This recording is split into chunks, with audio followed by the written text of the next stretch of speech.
Hello everyone. Seems a long time since I did the last blog. It's well, it was back in the summer. It's only been a month ago, but we've had a little bit of winter weather since then.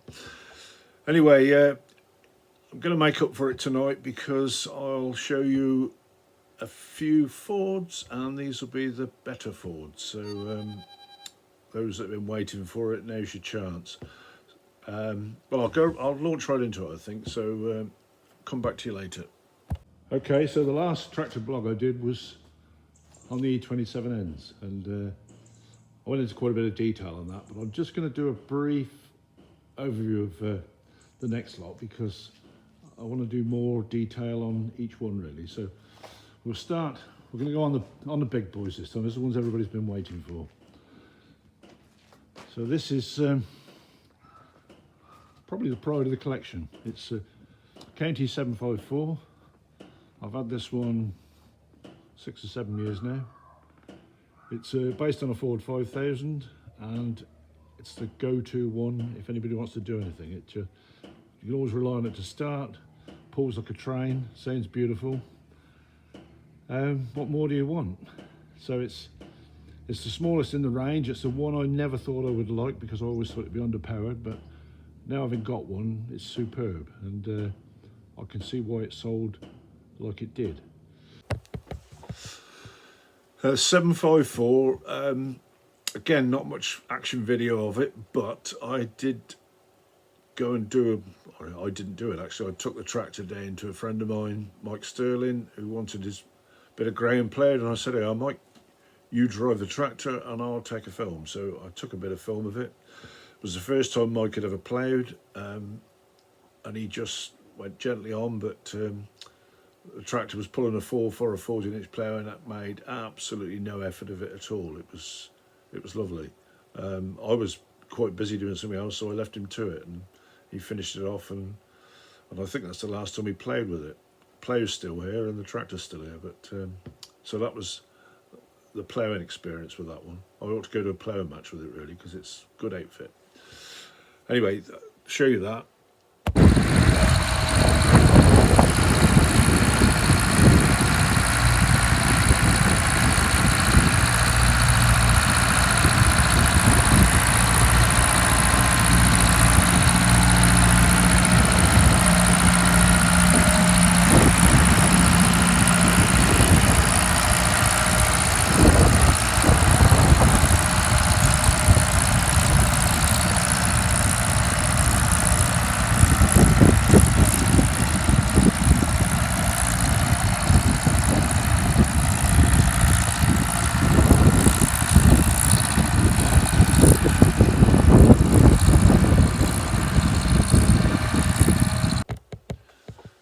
Now, when I first drove a County, it's 50 years ago now, and it actually belonged to my father-in-law, and I drove it up in Oxfordshire before we moved down here, and then when we moved down to Cornwall, I had the opportunity to drive it again. It had a blade fitted on it, and I used it a lot for reclaiming ground. Well, the farm I took on was pretty run down, and there was a lot of gorse and stuff like that, so I used the County a lot, and I really did, that was where I fell in love with Counties. It was just unstoppable, and I had some very steep hills to clear, and big thick hedges, and we did it with the blade actually wasn't that, it was great for shifting earth, but it wasn't the tool for fetching gorse out. And what we had was a big Parmeter chisel plough, and we used to back into it with the chisel plough and grab as much as you could and pull it out with the chisel plough in the ground, and it would pull all the roots out, and all you had to do was reverse it over the top of it, and the blade was useful once it was out of the ground because you could push it up and burn it. But I did a lot of that, ripped hell out of the place really, but it was all the start of it. So that was it. And then that same year I helped them out a lot, so I used the County baling, surprisingly enough, and it was a good tool on that. It really, it's nice and easy to drive.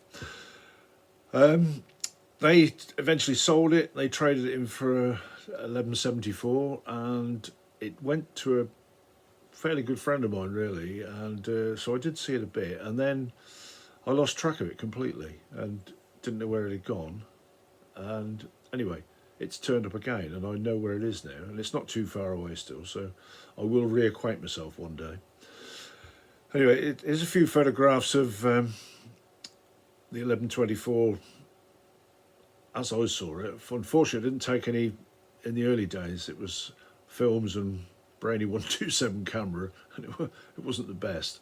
And we did have a Polaroid, and that was excellent. Cost you a fortune, so there wasn't many photographs taken with that either. So I'll show you a few pictures of that, and also my 1174, which I eventually bought for myself. So let's have a look at those to start with.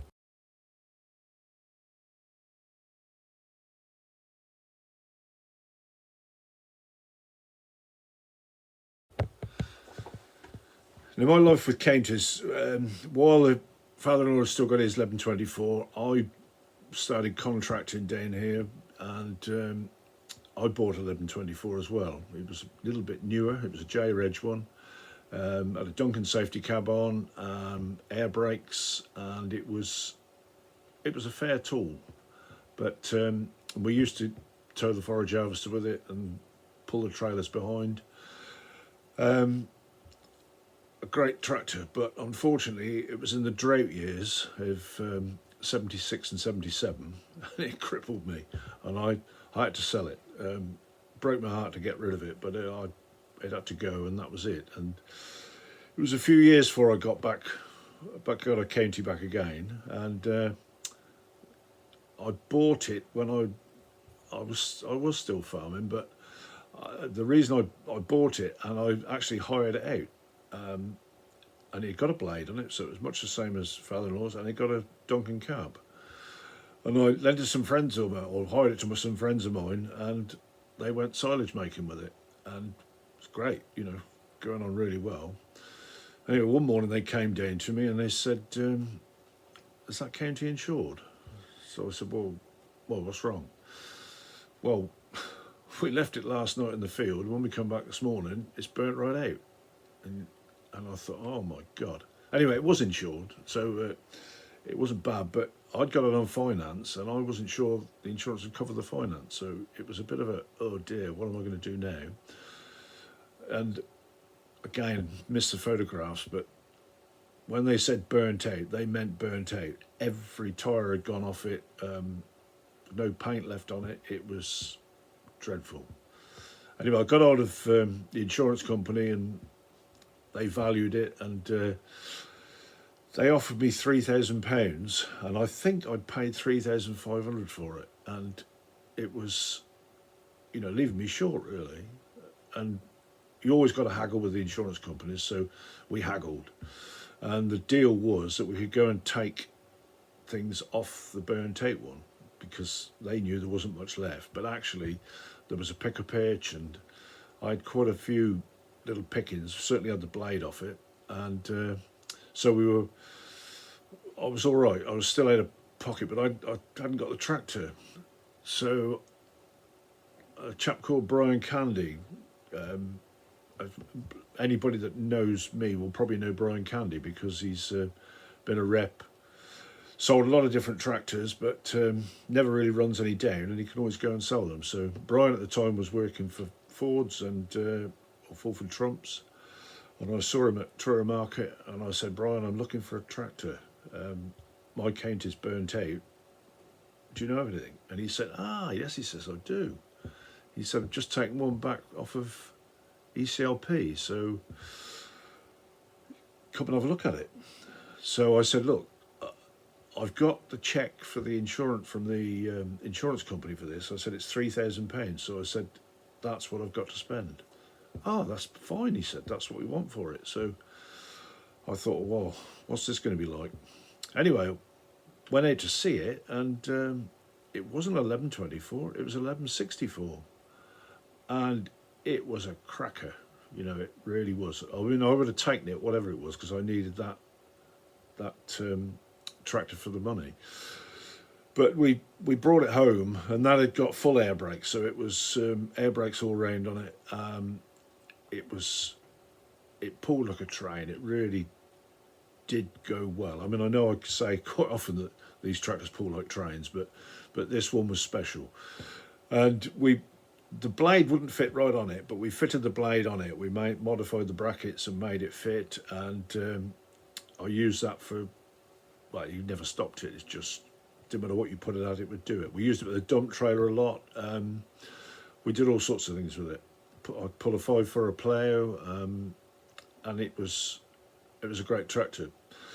But farming wasn't that good at the time, or when I packed it, that was 1991, and so I sold it, and I got my money back. I got more than £3,000 for it, but it was one of those things. I was sorry to see it go, but I had no use for it. You know, I was building plough equipment then, and so off it went. And I never did see it again. But then the collection started, and of course that was on my wish list. Get one of those back. So I'll show you a few pictures of that and what we used to do with it. Did a lot of reclamation work here with it. We started it with the 1124, and then the 1164 was there for tidying up. So I'll show you a few pictures of that. No film, unfortunately, of that, so that's it. County 1164. It's the newest one in the range of counters I've got. It has been tidied up. It had a front hub gone when we bought it, and we've sorted that out. And it's all done really, apart from the glass. I've got the windows, but I've got one door, but the door is in a bad state, and I've got to rebuild it. So the county will be. It's a sort of waiting game, really. I'm not impatient on it. It's been stood in that position for 12 months. You can rely on it to start. There's no battery at the moment, but it will always start when you try and fire it up. The one thing that really annoys me is when they did the spray on it, they took it in their head to spray the exhaust pipe white, and it looks awful to me. So that needs to be changed. And once, as I say, once I've got the glass and the doors, it's all good. Tyres are good. Hydraulics, got twin assistor rams on it, and a nice good all-round tractor. I used to have one of these, and it was a belter.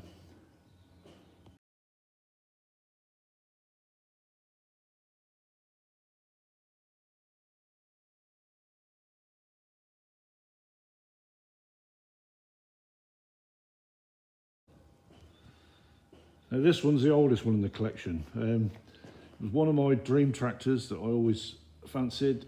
It's never quite come up to expectation, if I'm honest. It's based on a super major. It's got a 6D engine. Again, I'll tell you more about this one, you know, as we get to it. But it's come in from America. We imported it, or a friend of mine imported it, and I bought it off him. But it's never started like a 6D should. It's just hasn't got it somehow. We think it's the fuel pump, but the fuel had been modified big time, and they took it in their wisdom to fit a electric pump on it, and that was connected to the oil supply, so that if you lost your oil pressure, the pump would stop. Because to get the pump to start, you've got to get the oil pressure up. So you've got to wind and wind and wind until the oil pressure comes up, then the electric pump comes in, and then it'll push the diesel through, and finally it'll start. But that's just not 6D to me. You know, you just give it a tweak and away it goes. The lift pump, which you see there, that was missing. So I guess that was the problem why they put the thing on. And I've now fitted a new pump on it, but we haven't got around to piping it properly yet. So that's the next mission, and that's what we'll cover.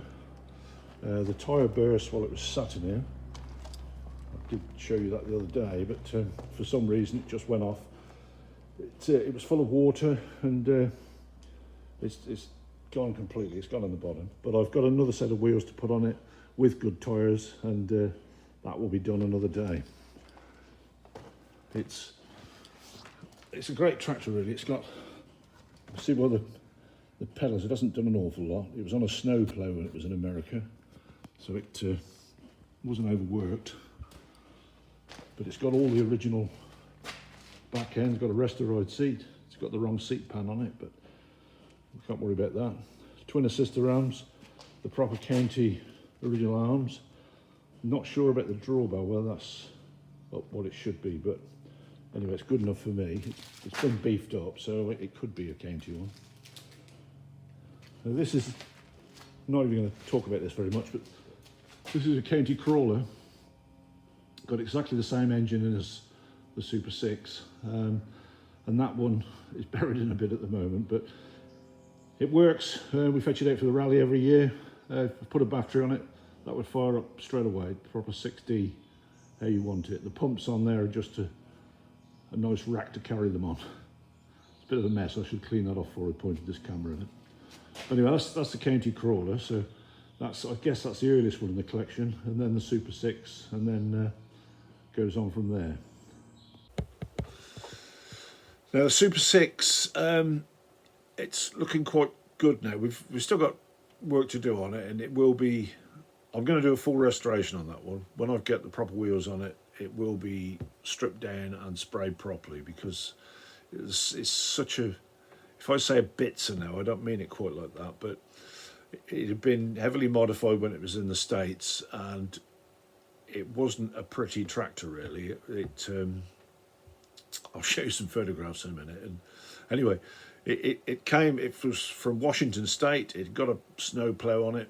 When I saw the photographs of it, it was, well, you'll see the cab in a minute. I'm not going to be putting that one back on. Still got it if anybody wants to buy it. It's a nice cab. Fit afford some major, you know. Help yourself.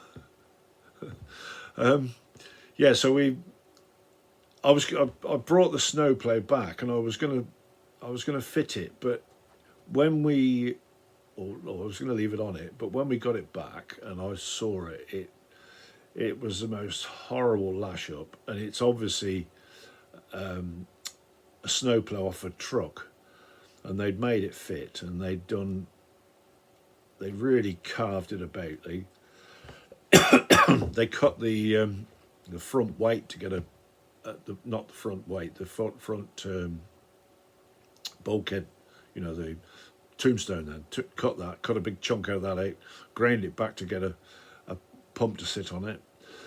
They took all the guts out of the back axle to do with the hydraulics. Why, I don't know. There was no hydraulic arms on it when I bought it. They were with it, but they weren't fitted. And they'd taken the cross shaft out, they'd taken everything out from underneath the actual casing itself, and they brought a feed along the bottom of the tractor and in through the bottom of the tractor to pick up the oil to go to the pump, and then it came back through a spool valve which was on the housing, but it wasn't connected. It was piped direct, so it needn't have been there. It could have been anywhere, and it really fooled us, because we thought everything was underneath it, and of course it wasn't. And when I took the top off, hopeless. So I had to find another top for it. I found the right age one, and it is the right one, and because I got all the arms and the bits that mattered, so that was okay. So it's as original as we can get it. The wheels themselves, they're horrible. They might be county ones, but anyway, to me they're too wide and too balloony. I've got some nice 1430s which are going on it, and a set of rims, so they will be put onto it eventually. Apart from that, it's as it is, you know, it's probably the most expensive one I've got, but it will be all right. I've got to sort out this fuel thing, and I'm sure I'm going to love it in the end, but at the moment it's probably bottom of my list of favourites, but I'll do my best anyway. Anyway, have a look at that and see what you think.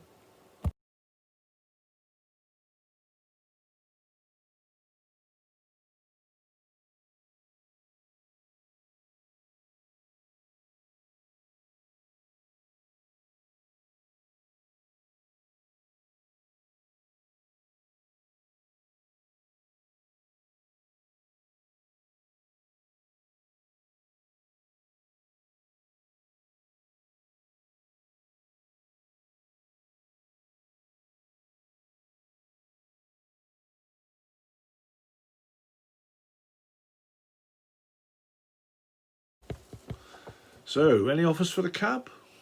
It's lovely. You can grow tomatoes in it, do anything. You can stand up in it. It's So plenty of vision. Somebody said I should leave it on. I said, not on your life. So I bought a set of the Enfo, the proper mudguards from Agriline, and fitted them on it. We did have to cut them down a bit because they aren't quite the same, but they're it fits, and I'm sure it looks a lot better. And it is date wise, it's one of the last ones, so it's it should have the later light systems on it, and it's a good buy. It's no doubt about it. It's got some value to it because of its originality, although the originality bit disappeared when they carved it apart. The Americans know how to get around things, but the way they do it isn't the best.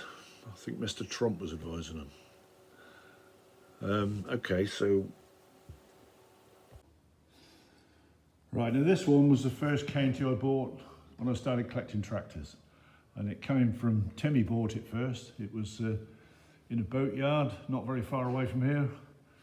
It's got, well, I say got a few problems. If you don't disconnect the electrics as soon as you've started it, it'll flatten the battery in no time. So there's a dead short somewhere. But it does start straight away. The engine's beautiful, it pulls like a train. I was going to take, it's got a crane on it, mid-mounted crane, which you can see there. I was going to take that off and turn it back into an original, but we had a hub go on it, this hub on this wheel, and it took us 2 years to get around to doing it. And when I drove it out the shed and showed it on YouTube again, everybody said, and I said I was going to change it round, everybody said, no, don't take the crane off, it's worth a fortune with it on. So a fortune it can stay. It's got to have some work done to it. Mechanically it's pretty good, got to sort the electric thing out. It looks a lot untidy than it really is. I've got a new front cowling for it, which I'll put on, and the bonnet needs tidying up because it's been cut to get the crane in, but we can make that good. Mudguards are all there, but they're not what I'd call the best, but it's a good marker, so I'm not planning to do anything to this at the moment, so it can sit and wait for a while. There's plenty of more important ones to do. Now, the 1124 with a crane on it, that, again, a beefy piece of kit. It's a handful, I can tell you, when you're driving it, because you can't see a lot, and it's got all the weights on one side to counteract for the crane working on the other, so you've got to really think about it when you're driving it. But I've got a little bit of video of it, and that's when we had finished repairing the front hub, and I was actually on the seat there, and I drove it out of the shed and got it out and did a little demonstration run up a drive, and you'll see the arm action when I'm driving it. You need a bit of muscle power, although it's got power steering, but you've got to be quick with it.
Right, now this is the last one I bought. Again, this is Super 6 1124, like the one with the crane on it. It's I bought it without any mud. Oh, no, it got mud guards, but they weren't very good. Well, they could have been repairable, but I found these on Agriline's site. They're export mud guards for Ford tractors. They weren't very expensive at all. I have got to cut them because the county transmission is a lot bigger than a Ford one, or straight forward, and I need to lower them. But I'm going to wait. I've got some bigger wheels to go on it. This is only a temporary set to keep it off the ground. I've got another set of wheels and tyres to put on it, and when they're sat on it, I'll compare it to the crane one back there, because that's got original mud guards, and we'll set those exactly. It's been turbocharged. Not sure if that's a good thing, but I'm quite happy with it. See what it's like. It certainly pulls like a train. So that's probably the next project we should do. Right, well that's my county collection. I'm going to do more on each of them eventually, because there's a story to tell with all of them really, but at least you can see what it's about. I think it's covered most things as far as it goes. What I will do is, just to finish off, I'll show you some photographs I've got of, in no particular order, of the counties. One of them is, or some of them are of the reclamation work we used to do, some very steep bank work and then clearing off afterwards. And then there's several pictures of the Super 6 when it was brought back from America, and there's some nice big pictures of the American truck. It's quite a performance because it was a long way. It had to be carried before it could get to the port of departure. So some good pictures there. The cab shows up well. Still open to offers. Anyway, that's it for now really. See you next time. Bye.